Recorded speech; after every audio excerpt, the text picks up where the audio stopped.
Hello there, welcome to the Football Bloc. My name is Brandon, and now that the Euro 2020 semifinals has finished, let's look back and react to my predictions. If that sounds interesting, let's hop right into it. One step beyond.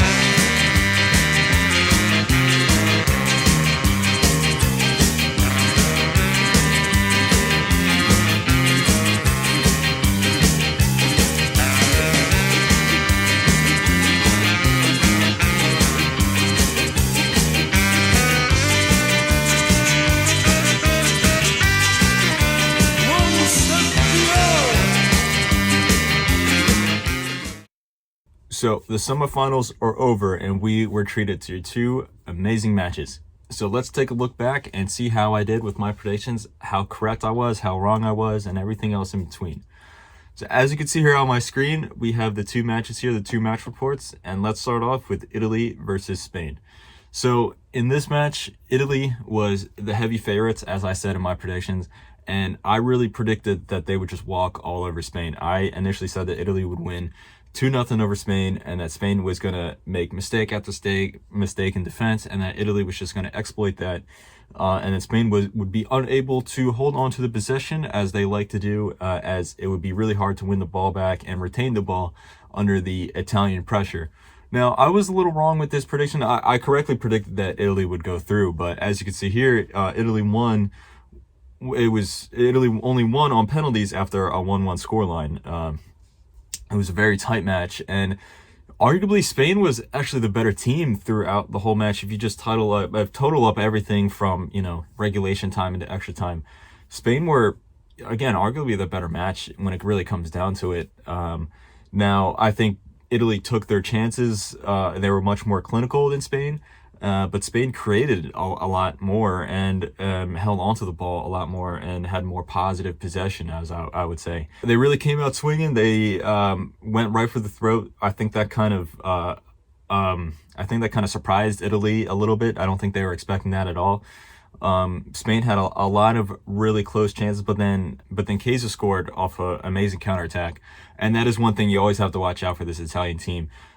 As always, the stereotype of them being defensively strong but hitting on the counter, it still rings true to this day as they open the score in that manner.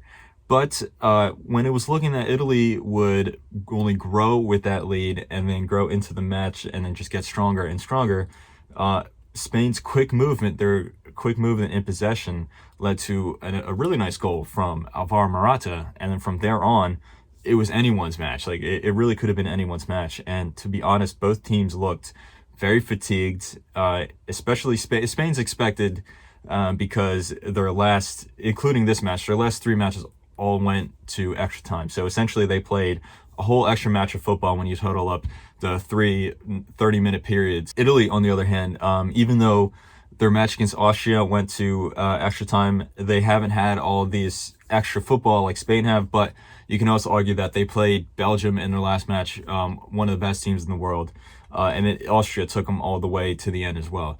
So both teams just looked very fatigued, a lot of heavy legs out there, and then it went to penalties. Neither team wanted to go for it, and as they were afraid of the other side counterattacking, which was understandable as both sides were actually, throughout the tournament, pretty good at counterattacking. But then went to penalties, and Donnarumma stood up big when his country needed him, and Italy came out on top. So overall, I'm pretty proud of myself with this prediction in the sense that I got the score correct, but at the same time, I completely misread how the game would go. And even as someone who roots for Spain, I underestimated Spain a lot, which is pretty ironic. But anyway, on to the next match. We have England versus Denmark. And this prediction, I'm really proud of this prediction. I got this one exactly correct. I said that England would win 2-1 over Denmark. I said they would be the better team, but Denmark would be no pushover. And in fact, they'll be the first ones to score on England this tournament, as England has had all clean sheets up until this point. And, credit to me, that's exactly what happened. But credit to Denmark, as Damsgaard's free kick goal was absolutely insane. A David Luiz type free kick with the instep foot. Really nice, opened the score for Denmark. And the first half was equal. I thought Denmark, they opened the score, but England equalized pretty recently after that.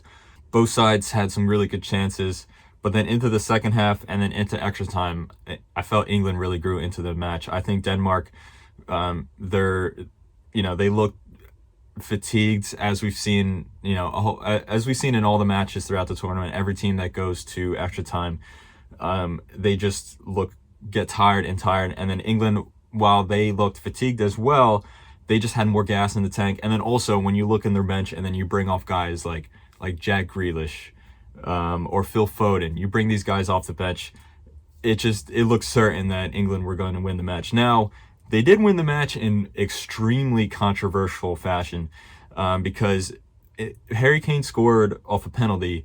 He actually missed a penalty and scored the rebound, but the manner in which England was awarded that penalty was very controversial. There was a second ball on the field, so technically play should have been stopped. Not only that, the actual foul that the penalty was given for was a little up in the air. In my opinion, I don't really think it should have been a penalty. It wasn't a clear and obvious error. That it wasn't like a egregious error. I could definitely see that be given as a penalty. I just personally don't think it was. But even if that penalty wasn't given, I still think England would have found the winner. They were by far the better team than Denmark at that stage of the match, because Denmark just looked so tired and looked so out of it, and England looked inevitable that they would win the match. But anyway, the match finished 2-1, and Denmark exits the tournament with their heads held high, of course. And it sets up a final between England versus Italy, which will be a rematch of the Euro 2012 quarterfinals, which was a great match. I'm very excited for this match. I hope you guys are too. These last two games are great. Overall, Euro 2020 has been a wonderful tournament. I hope you guys are enjoying it as much as I have been. But that has been my reaction to my predictions. Thank you very much for watching. My name is Brandon. This has been the Summer Football Fest presented to you by the Football Bloc. Hope you guys have a nice rest of your night. One step beyond.